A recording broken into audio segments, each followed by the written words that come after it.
Hello guys, and how is everything? So in this video guys we're going to review the material of the midterm exam, which is in lesson 1 and in lesson 3. So in lesson 1 and in lesson 3, the same structure guys. We're going to start with the vocabulary, the 10 new vocabularies, memorize the meaning of each word. I might not ask you about the whole 20 words. I might ask you about 1, 2, or maximum 3 or 4 words, okay? Um, After we're done with the vocabulary, let's go to the genre. Memorize the genre, guys, and remember that the genre of lesson 1 is realistic fiction. I might ask you about it like a true false question or a multiple choice question. Okay. Then, guys, when we finish, go to the text, which is the school story. Reread it again and do not like dig deeper into every teeny tiny detail because I'm not going to ask you about every single detail. Like, memorize the most important things, the most important events that happened, the each one's characters, understand the characters and how the way that they think and the way that they act and about their words, which is really related with the analysis of the text in the understanding characters. Like we need, when to understand the character, we need to look at their thoughts, words, and actions so we can tell, we can understand that character more and more. And in the analysis of the text, guys, we're having a dialogue, which is a conversation between two or more people in the story. And like the conversation between Zoe and her friend, and how is each character reacts and um, saying words in this dialogue, okay? Also in simile, guys, simile is one of the figurative language that we're comparing two unlike things by using the words like or as. Okay, memorize the definition of simile. It's really important, guys. Okay, so when we finish with the analysis of the text, so then we're done with the literature part. Now let's go to the language part, uh, which is about the vocabulary strategy, decoding, spelling, grammar, and writing.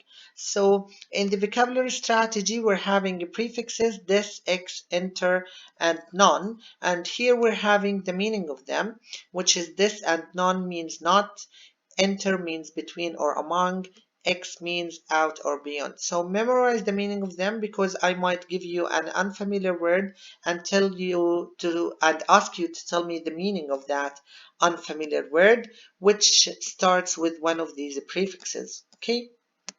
Then, guys, we're going to decoding, which is about the vowel, consonant, consonant, then vowel, V, C, C, V. So whenever I have double consonants preceded and followed by vowels, so the decoding pattern of this syllable is going to be between the two consonants, okay? So like the word access, so I'm going to decode it like access, access, ret, ten, off, fess, suspect. So I divided the two consonants apart, okay? And then we're going to talk about short vowels in the spelling lesson.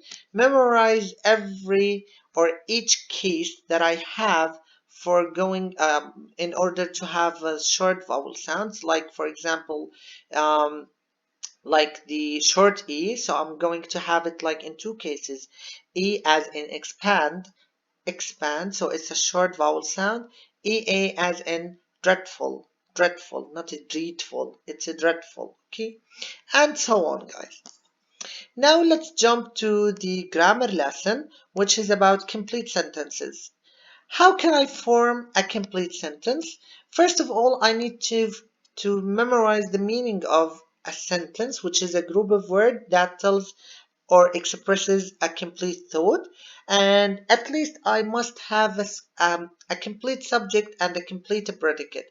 If my sentence or if my words does not have uh, either a complete sentence or a complete predicate or even simple subject, sorry, a complete subject or a complete predicate or a simple subject or a simple predicate, so it's not a sentence, it's a fragment. When I have something missing or both of them in the sentence parts, like I don't have a complete subject or I don't have a complete predicate, so it's a fragment, like these examples that you can find on page 42. Then let's go to the writing lesson. In the writing lesson, guys, we're going to talk about the person narrative paragraph. Um, Go back to the attachments that I sent you in the zip folder and check the models that I sent you guys so you can understand every single thing. I might give you one of these templates and one of these models and ask you what is the type of this text. Is it a person narrative paragraph? Is it a scripted paragraph?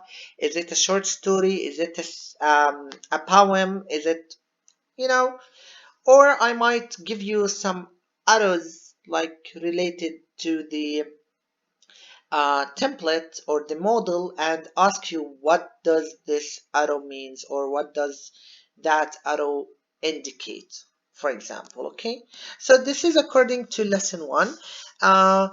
If we go, guys, to lesson 3, which is the making of a book, it's the same idea. We're going to start with the 10 new vocabularies. I'm not going to ask you about all of them, only like 1, 2, or maximum 3 or 4 words. And the genre, informational text. Do not dig deeper into every single detail with the text, guys. Okay, and um, hold on, please.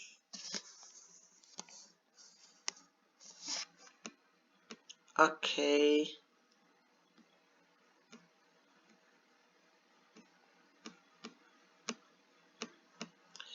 Okay, it got stuck actually. Yes, okay. When we finish, guys, with this, we're supposed to go to the analysis of the text. Okay, just give me a minute until I fix this up.